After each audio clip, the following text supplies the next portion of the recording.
Erik Janža, tukaj smo v Prekmurju, kjer ste začeli nogometno pot. Ste si pri 12 letih predstavljali, da boste nekaj manj kot 20 let pozneje nastopali na Euru in ne samo to, tudi zabili najhitrejši gol v skupinskem delu.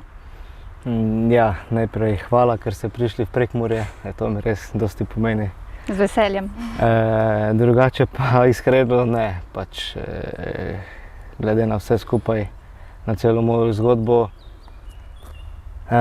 nisem niti vedel, če bom športnik, kaj šele, da bom igral na Evropskem prvenstvu, še zabil gol, tako da sem zelo ponosen na celo mojo zgodbo, ki bo mogoče nekomu še odprla oči in da bo še več takšnih primerov.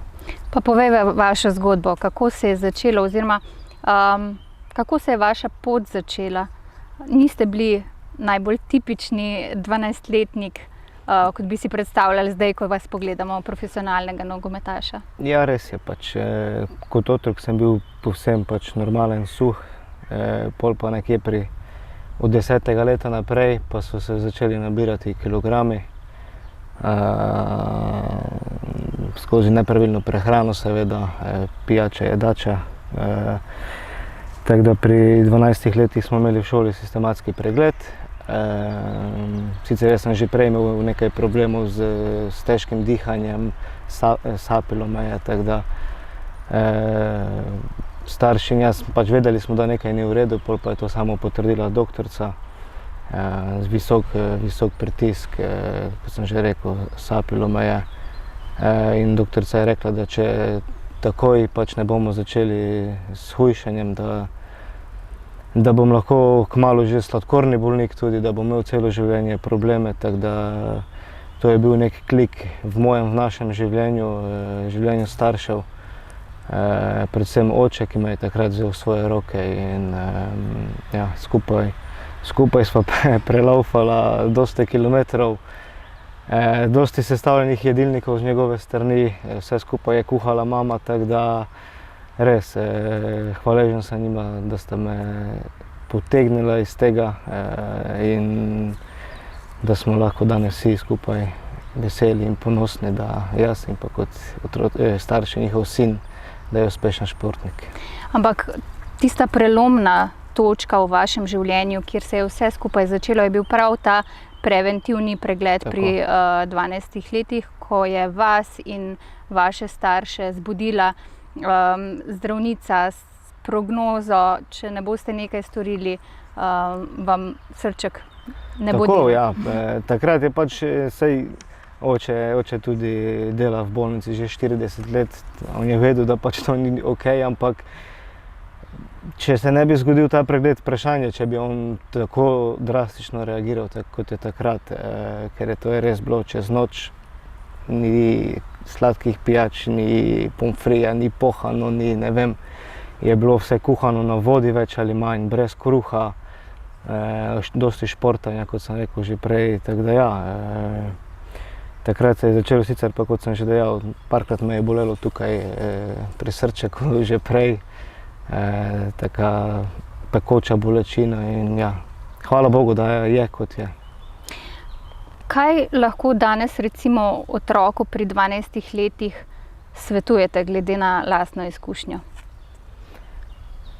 Ja, časi so se malo spremenili, dosti je teh telefonov, tablic, kar je definitivno minus, tudi PlayStationi.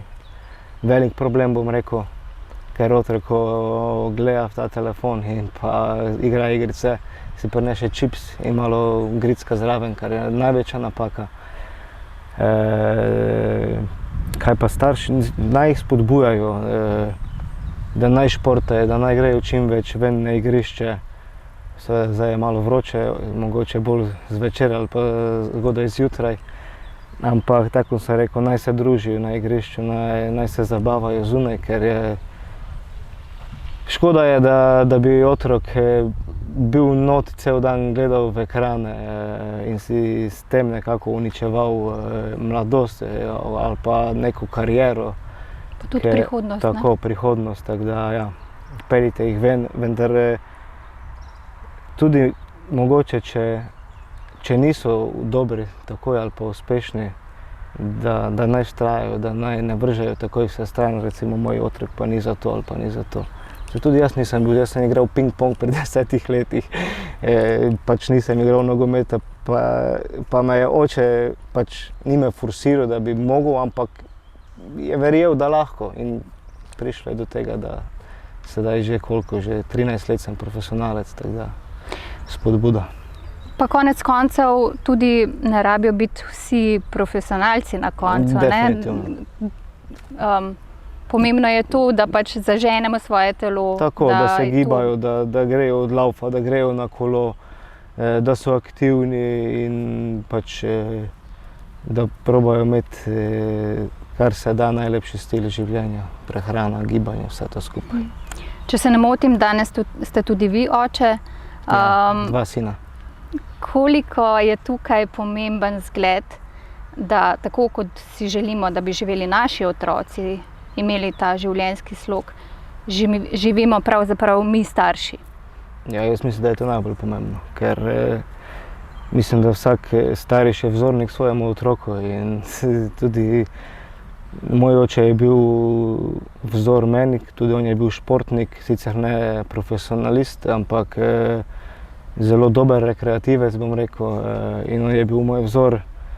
In kot sem rekel, če ne bi bilo njega, verjetno jaz ne bi šel po tej poti, ker on mi je dal vse, on mi je konec koncev tudi od 14. leta pa do 18. leta vsak dan vozil na trening 15 km, včasih dvakrat na dan. In ja, pač starši so ključna točka v vsem tem. Torej, lahko bi rekli, da je izjemno pomembno, da danes starši dajemo svojim otrokom zdrave temelje za to, da bo njihova prihodnost tudi zdrava. Ja, definitivno. Kot sem rekel, treba spodbujati tudi mogoče, če niso najboljši v športu, katerega trenirajo ali pa se imajo dobro tam, pač če rad gre tja, naj gre. Vem, da je včasih tudi staršem težko, ker urniki so polni, služba in vse, ampak če se le da, pomagajte jim, stojite jim ob strani in mogoče se komu vrne na profesionalni ravni, če pa ne bo pa vsaj vedel za prihodnost, kako in kaj treba živeti. Erik, Janža, najlepša hvala za ta pogovor. Ob tem bi izpostavila, da če imajo starši kakršnekoli dvome glede tega, o čem sva danes govorila, oziroma vprašanja, se lahko obrnejo tudi na portal zdaj.net, ki je namenjen staršem in tistim, ki bojo to še postali, in za zdravo prihodnost naših otrok in naše družbe. Ja, najlepša hvala, da ste prišli, da smo lahko debatirali o tem, ker to je zelo pomembno in upam, da bo mogoče komu odprlo oči in želim vsem dobro vse. Hvala. Hvala.